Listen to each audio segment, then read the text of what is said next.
Bonjour et bienvenue sur le plateau de DNT, découvrant les nouveaux talents, votre émission toujours produite par Erlon Studio et présentée par Priska Munama. Aujourd'hui, comme d'habitude, nous sommes sur ce plateau avec une personne et spécialement, je vais co-animer cette émission avec un confrère, un aîné que je respecte énormément, à qui je laisserai le temps de se présenter. Merci à vous de toujours rester connectés sur nos antennes et en espérant que vous allez bien, nous disons bonjour Johnny.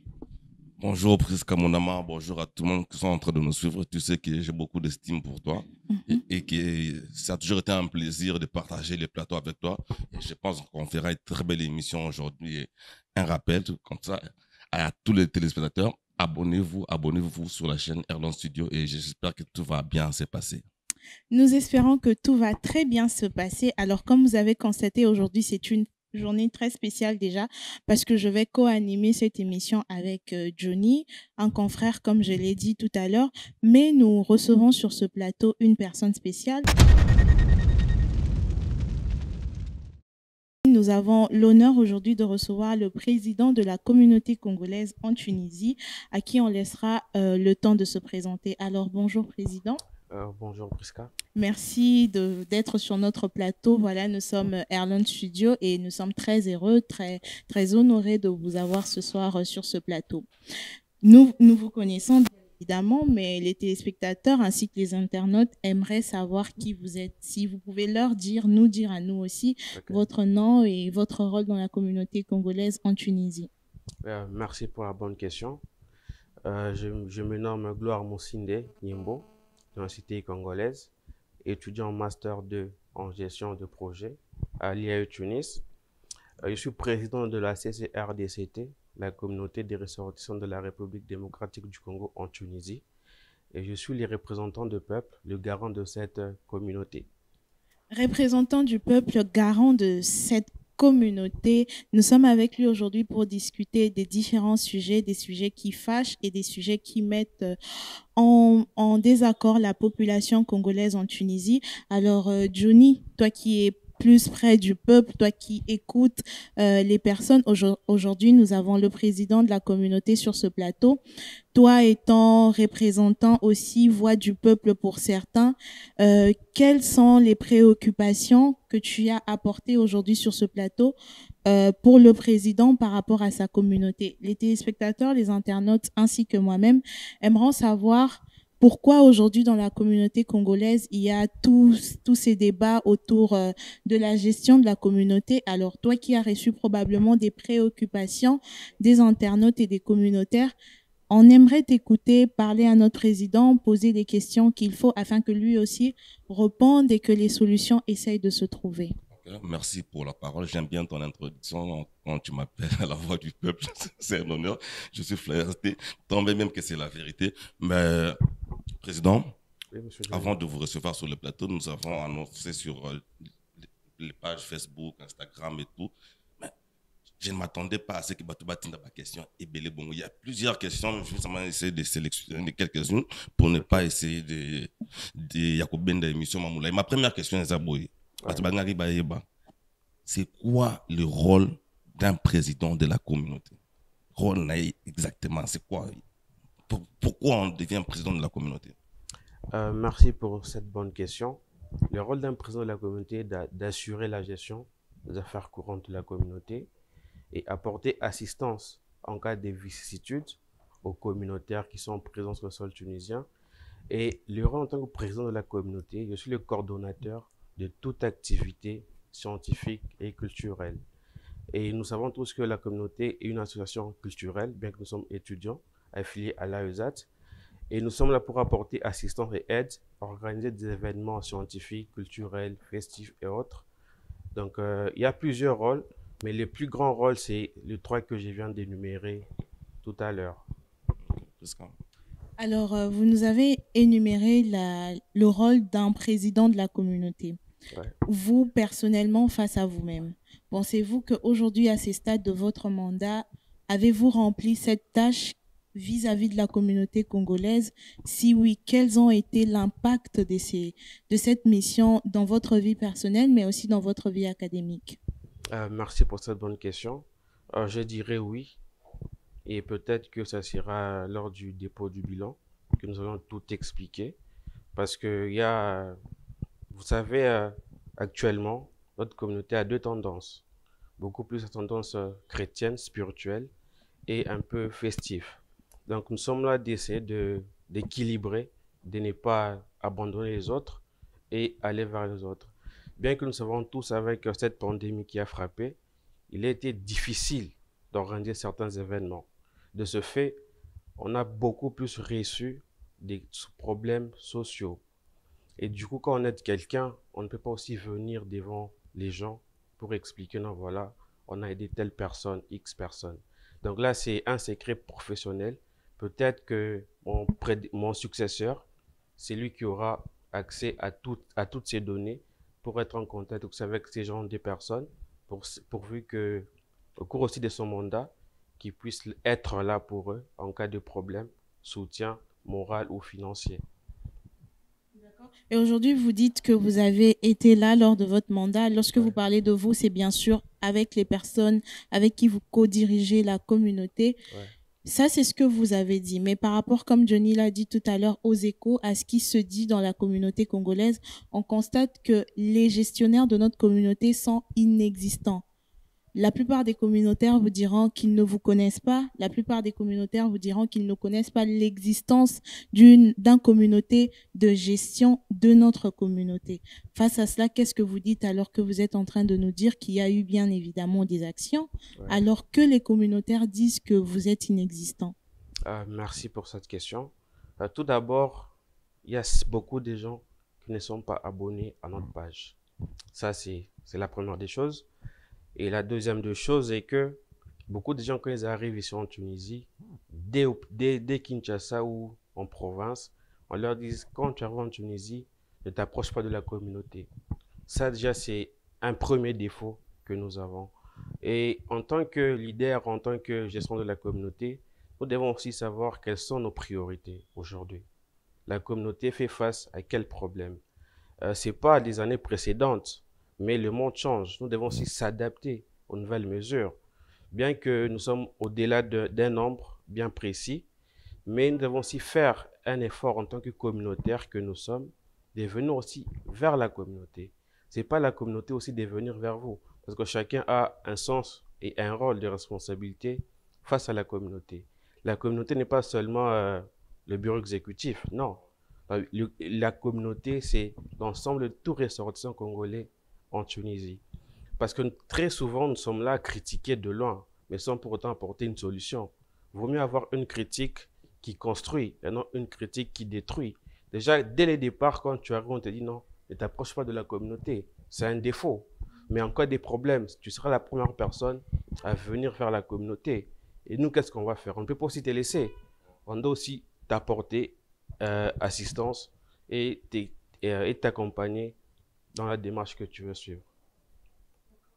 Alors, accompagner les personnes dans la démarche qu'ils veulent suivre, Ouais. comment accompagnez-vous ces personnes? Est-ce que vous savez d'abord exactement combien des ressortissants de la République démocratique du Congo sont en Tunisie?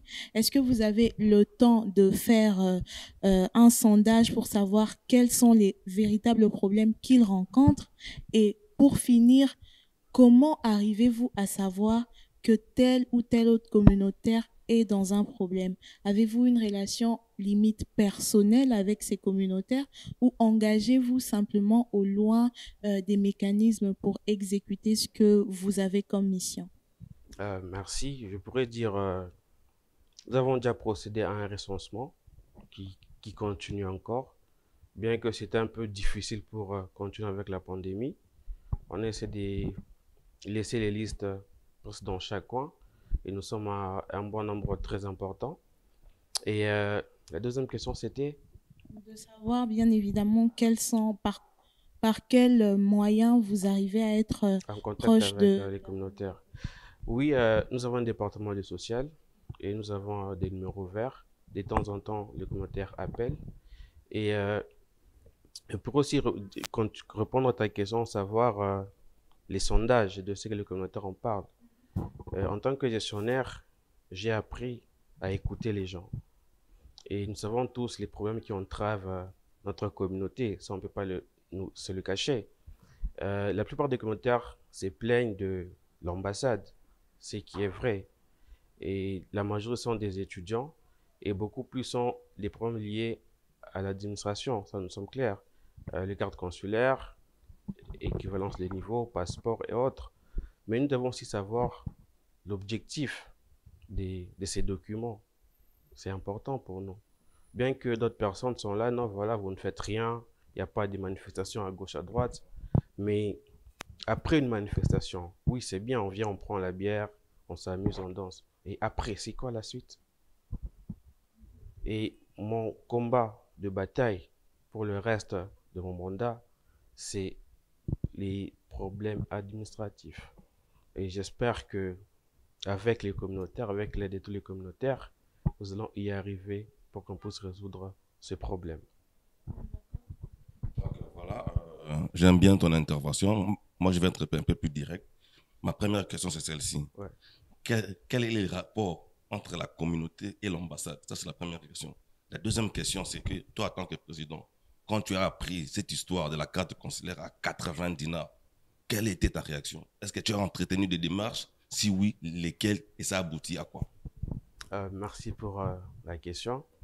La relation, nous savons tous que dans le passé, il y a eu des bavures entre la communauté et l'ambassade. Et je crois que ça fait 2 ans que ces liens, on essaie d'établir ce lien. Le mandat passé aussi, ils ont essayé. Et nous aussi, on fait la même chose pour que ce lien revienne à la normale. Parce que nous savons déjà que l'ambassade doit à ses ressortissants la protection et la sécurité et l'assistance. Ce sont les premières des choses. Concernant la carte consulaire, j'étais au courant. Et en tant que chef, quand on est au courant d'une chose, on prend toujours le temps de bien réfléchir avant de prendre une décision. Oui, mais ça fait quand même un bout de temps que cette Oui, histoire... bien que la réflexion prendra du temps, c'est la décision finale qui va donner la chance pour résoudre un problème. Pendant qu'il y a déjà des gens qui payent 90 dinars là-bas. Oui, c'est pas 80 dinars, c'est à 98 dinars. Plus. J'étais à l'ambassade, on a discuté. Et je crois que ce problème, nous avons soumis depuis le mois de juin. Il y a eu le conseil du chef de l'État. Ils étaient ici sur place. Nous avons échangé avec eux. Nous leur avons remis un mémo pour introduire au niveau de la présidence et au ministère des Affaires étrangères.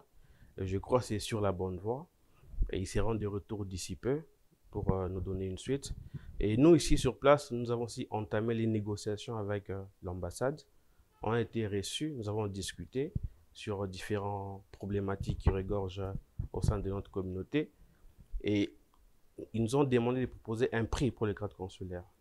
Nous l'avons fait et nous avons reçu un retour après pour nous dire, non, voilà, le prix des cartes consulaires et consorts provient de Kinshasa. Et nous, dans notre-temps ici, nous les Congolais, nous les étudiants, nous serons en pénalité d'ici le mois prochain. Et c'est une démarche que nous avons entamée et on espère que ça va aboutir à quelque chose. Avant que ma conseillère ne reprenne la parole, je voudrais savoir, vous vous basez sur quoi? Bref, l'ambassade se base sur quoi pour fixer les prix de la carte consulaire? Parce que prenons l'exemple, dans d'autres pays, c'est 20 dinars, 15 dinars, voire même gratuit pour certains pays. L'ambassade se base sur quoi? Toi, en tant que président de la communauté, il se base sur quoi pour fixer un prix sur un document administratif? Merci. Pour cette question également aussi, c'est la question que j'ai demandée. En tant que représentant du peuple, je mets à la place de communautaire. Je sais, c'est que pour un étudiant, 100 dinars, c'est énorme. Parce qu'il y a beaucoup de nos communautaires ici, parfois, à la fin du mois, n'ont pas quoi manger, ni payer de loyer. Et avec cette somme, c'est exorbitant. C'est vraiment exorbitant. Et j'ai posé cette question, mais malheureusement, on n'a pas eu une réponse favorable, une réponse digne de notre question. Ils nous ont toujours renvoyé à Kinshasa.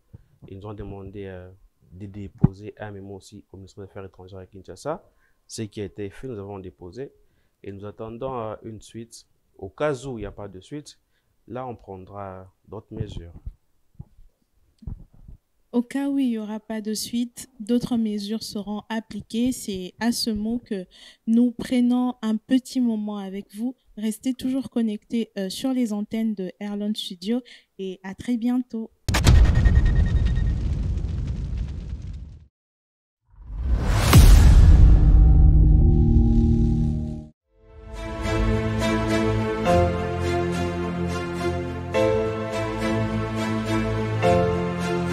Airlawn Studio vous accompagne dans la réalisation de vos films, séries, clips, séances shooting et bien plus encore.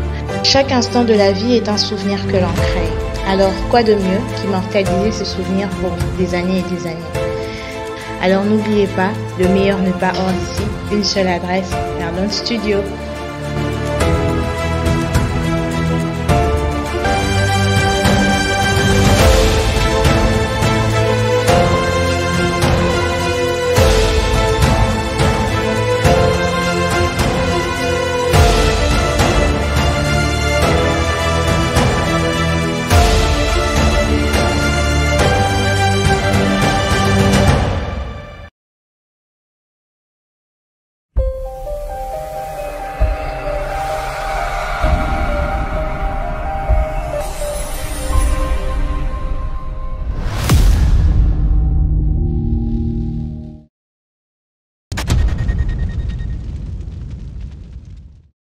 De retour sur le plateau de DNT, découvrant les nouveaux talents, émission produite par Airlawn Studio et présentée d'habitude par Priska Munama.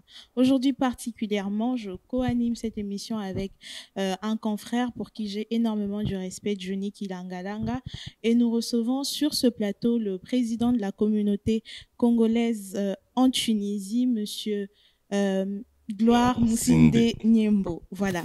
Alors, nous étions sur la question de la carte consulaire.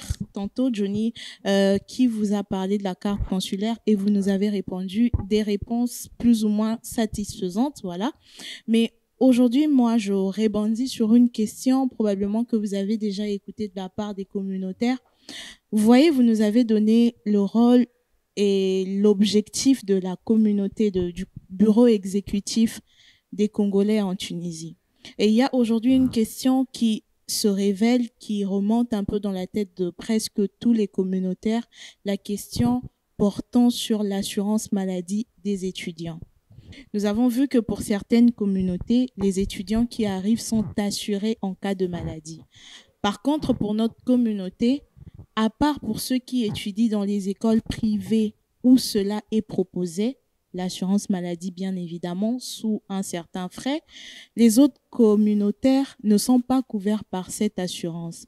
Et malheureusement, nous avons constaté que plusieurs communautaires sont décédés bien avant même votre mandat quand ils étaient malades par faute parfois des moyens pour se faire traiter. Ne pensez-vous pas qu'aujourd'hui, vous étant président, c'est aussi de votre devoir de porter soit vers l'ambassade, soit vers ces écoles, une demande pour que les communautaires, vos communautaires qui sont ici, bénéficient d'une assurance maladie pour tous? Merci pour cette question.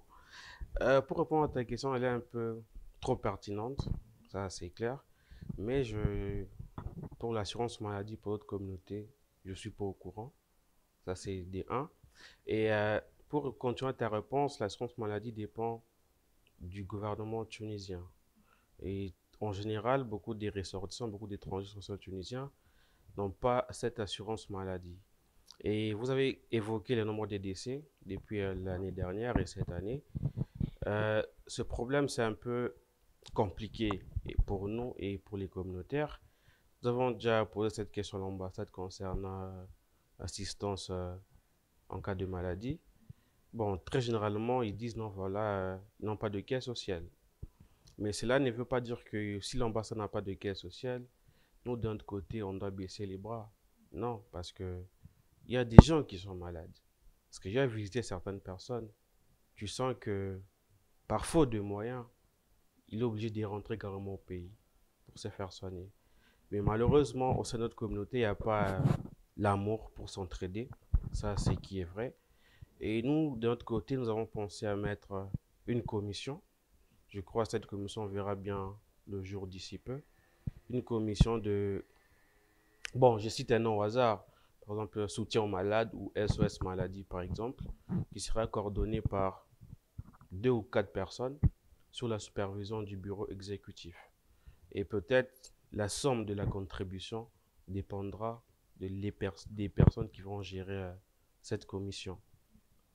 Voilà. Aujourd'hui, vous dites que la somme des contributions dépendra des personnes qui vont gérer cette commission, parce que c'est une commission au sein du bureau exécutif, sans oublier que votre mandat tient à sa fin. Ouais. Aujourd'hui, vous arrivez à un moment où il est temps d'écrire votre bilan. Et lors de l'écriture de votre bilan, pensez-vous que laisser en chemin faisant cette création de cette commission-là ne serait pas un poids pour le mandat qui va suivre? Est-ce que le président qui arrivera aura comme vous l'idée de continuer cette œuvre-là? Sinon, ça sera à rien, ça ne servira à rien le fait d'y avoir pensé sans que effectivement cette commission voie les jours. Oui, j'espère que vous êtes tous au courant. Quand il y a un président, soit d'un pays, soit d'une association, quand l'autre part, il prépare toujours un successeur. Je ne dis pas que je ne veux pas un successeur, mais la personne qui viendra après moi, je crois qu'il aura aussi la même volonté de pouvoir continuer dans la même démarche et pourquoi pas aussi faire mieux que moi. Donc c'est tout ce que je pourrais dire par rapport à ça. Et le montant dépendra comme je l'ai dit, des personnes qui vont gérer cette commission. Mais une chose aussi, je déplore est que récemment, on a eu deuil. Nous avons essayé de passer par-ci, par-là pour juste prendre 2 ou 5 dinars ou plus. Mais c'était chaotique. On arrive quelque part, on parle de la situation, mais la personne nous ferme carrément la porte. Vous voyez un peu ce que ça fait. Mais cela ne nous entrave pas. Nous allons continuer à nous battre pourvu qu'on ait au moins une solution face à ce problème.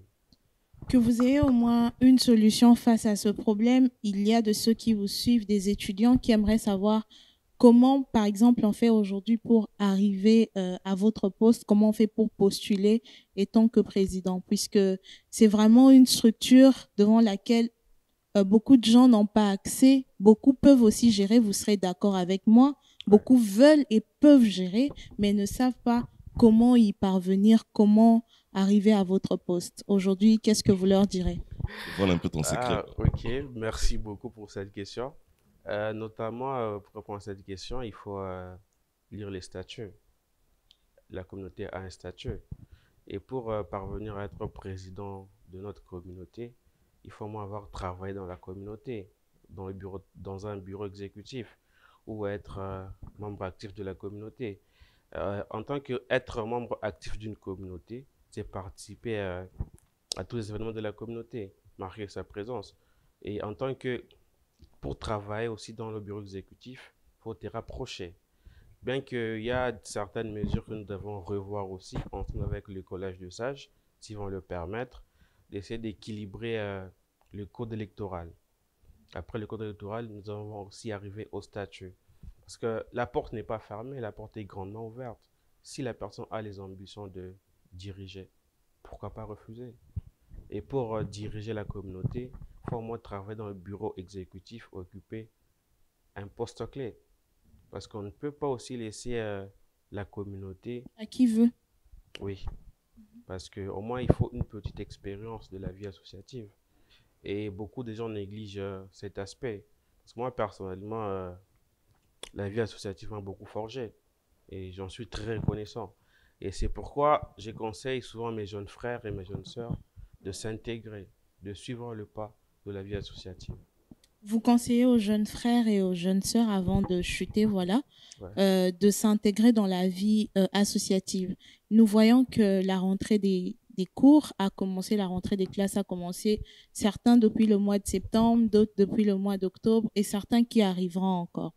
Est-ce que la communauté prévoit, comme nous voyons avec les autres communautés, des moments d'intégration qui différent de l'AESAT, parce qu'on a vu que l'AESAT a prévu plein de jours d'intégration. Est-ce que notre communauté aussi prévoit des journées d'intégration et pour ceux qui arrivent et pour ceux qui étaient déjà là mais qui ne se sont jamais intégrés? Ah oui, nous prévoyons cela. Mais avant d'arriver là, euh, nous devons finir le premier projet que nous avons. Parce qu'on ne peut pas lancer deux projets à la fois. Ça risquerait de ne pas finir au moment voulu. Nous avons un premier projet, c'est avec l'ambassade, c'est ça le premier projet. Et je crois après cette affaire, il y aura une annonce qui sera faite par rapport à la journée d'intégration. Donc on y va mollo mollo, petit à petit, ordre par ordre. Ordre par ordre, petit à petit, vous aviez dit que voilà, il y a les négociations qui se font avec l'ambassade. Nous, on le sait maintenant, mais si vous pouvez voir vos communautaires qui vont vous suivre, qui vous suivent déjà d'ailleurs, qu'est-ce que vous pouvez leur dire? Quelle est cette rassurance, cette assurance que vous pouvez leur donner, vous étant que président, par rapport à tous les problèmes liés avec la communauté, mais principalement par rapport à ce qui fâche la question des 78 dinars de la carte consulaire? Merci beaucoup. L'assurance, c'est que de prendre leur mal en patience. Je crois que la patience paye. Bien qu'au bout de temps, ça énerve. Parce que même moi, j'ai mis à leur place. Parce que si moi je pouvais, j'allais payer cette carte depuis longtemps.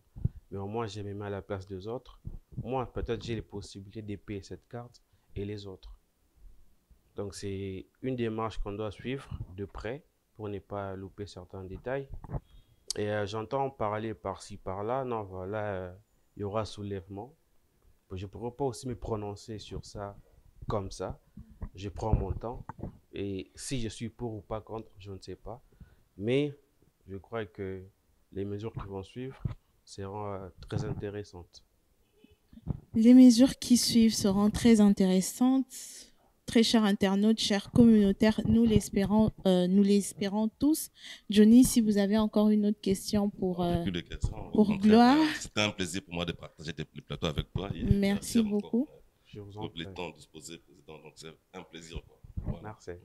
Merci en tout cas, Monsieur Gloire, pour votre temps disposé pour la communauté. Très chers communautaires, nous espérons que les problèmes soulevés lors de ce petit moment enrichissant d'échanges avec Monsieur Moussine Nyembo Gloire, président de la communauté congolaise, nous rappelant, a été bénéfique pour vous, pour nous et pour le bien, excusez-moi, de toute la communauté. Nous vous disons à très bientôt en espérant que les réelles solutions se trouveront face à tous les problèmes évoqués. On vous remercie encore une fois de plus. Nous vous souhaitons un très bon week-end, fin de week-end et surtout une très belle semaine. Merci à vous, très chers téléspectateurs.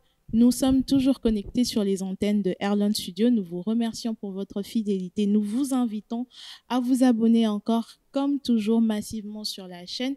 Et surtout, comme on l'a dit, toujours sur Airlon Studio. Restez connectés.